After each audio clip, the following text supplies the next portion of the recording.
بسم اللہ الرحمن الرحیم۔ دوستو، آج میں آپ کو ایک ایسا واقعہ سناتا ہوں۔ نماز کی حالت میں آگ لگنے کا احساس تک نہ ہونا۔ ایک دفعہ حضرت مسلم بن رحمۃ اللہ علیہ اپنے مکان کے کمرہ میں نماز پڑھ رہے تھے، تو اتفاق سے اس کمرہ کے کسی کونے میں آگ لگ گئی۔ تو آپ برابر نماز میں مشغول رہے۔ سلام پھیرنے کے بعد گھر والوں نے عرض کیا، حضرت تمام محلے والے آگ بجھانے کے لیے جمع ہو گئے، لیکن آپ نے نماز نہ چھوڑی۔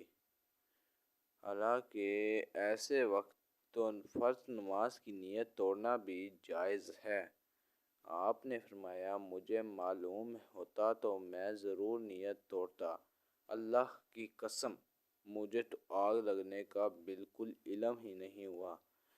دوستو، یہ دیکھیں ماشاءاللہ کس طریقے سے نماز پڑھتے ہیں۔ آپ اپنا اندازہ لگائیں اور آپ موازنہ اس بات سے کریں کہ ہم کس طریقے سے نماز پڑھتے ہیں۔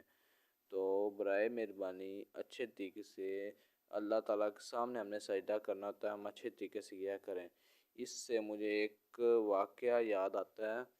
تو ایک مولوی صاحب بتا رہے تھے کہ ایک امام صاحب نماز پڑھا رہے تھے، تو اس کے پیچھے نمازی نماز پڑھ رہے تھے، تو امام صاحب نے 3 رکعتیں پڑھ کر سلام پھیر دیا۔ تو نمازی پیچھے پڑھ رہے تھے، نمازی کسی کو بھی نہیں پتہ تھا۔ تو ایک نمازی نے کہا کہ امام صاحب آپ نے 3 رکعتیں پڑھائی ہیں۔ تو امام صاحب نے پوچھا، آپ کو کیسے معلوم ہے کہ میں نے 3 رکعتیں پڑھائی ہیں؟ تو اس نے بتایا کہ امام صاحب میری 4 دکانیں ہیں، تو میں ابھی میرا 3 دکانوں کا حساب ہوا تھا اور ابھی چوتھی کا حساب باقی تھا۔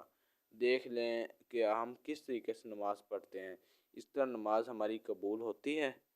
تو ہمیں تو اللہ تعالیٰ کے سامنے سجدہ کرنا چاہیے اور کرتے ہیں، اور نماز کے درمیان کسی طرح بھی خیال نہیں کرنا چاہیے۔